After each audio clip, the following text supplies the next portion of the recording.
Welcome to our deep dive into trigonometry with oblique triangles. If you have mastered the basics of right-angle trigonometry, you might be wondering, what happens when there is no 90-degree angle? Today, we will unlock the power of the laws of sines and cosines to solve any triangle. First, let us define our subject. An oblique triangle is simply any triangle that is not a right triangle. That means it has no angle equal to 90 degrees. These can be acute, where all angles are less than 90 degrees, or obtuse, where one angle is greater than 90 degrees.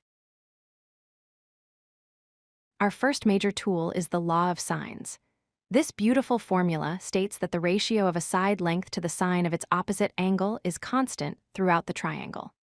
Side A over sine A equals side B over sine B equals side C over sine C. This is incredibly useful when you know two angles and a side. Let us look at an example.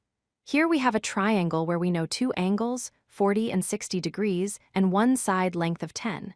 Since we have a known pair, angle A and side A, we can set up our proportion. By cross-multiplying and calculating, we find that side B is approximately 13.47. A word of caution when using the law of sines. If you are given two sides and an angle that is not between them, known as the side-side angle case, you might encounter ambiguity. Depending on the lengths, you could form 0 triangles, exactly one triangle, or even two different valid triangles. When the law of sines cannot help us, we turn to the law of cosines. This is essentially a generalized version of the Pythagorean theorem. It relates the three sides of a triangle to the cosine of one of its angles. It is perfect for when you know two sides and the included angle, or all three sides. Here is a classic side-angle side problem. We know sides of length 20 and 30, and the angle between them is 60 degrees. We plug these values directly into the law of cosines formula. After simplifying the squares and the cosine term, we find that the squared missing side is 700. Taking the square root gives us approximately 26.46. What if we know all three sides but no angles? We can rearrange the law of cosines to solve for an angle. In this example, with sides 8, 15, and 10, we isolate cosine A after plugging in the side lengths and calculating. We use the inverse cosine function to find that angle A is approximately 29.54 degrees.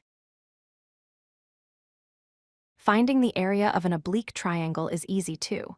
You do not always need base times height. If you know two sides and an angle, use the sine area formula.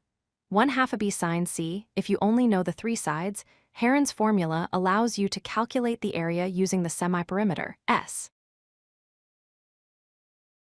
These laws are not just for classrooms, they are used in navigation and surveying. Imagine measuring the distance across a river without crossing it. By setting up a baseline on one bank and measuring angles to a point on the other side, we can use the law of sines to calculate the exact distance across the water. To wrap up, remember this rule of thumb. Use the law of sines when you have a matching pair of an angle and an opposite side.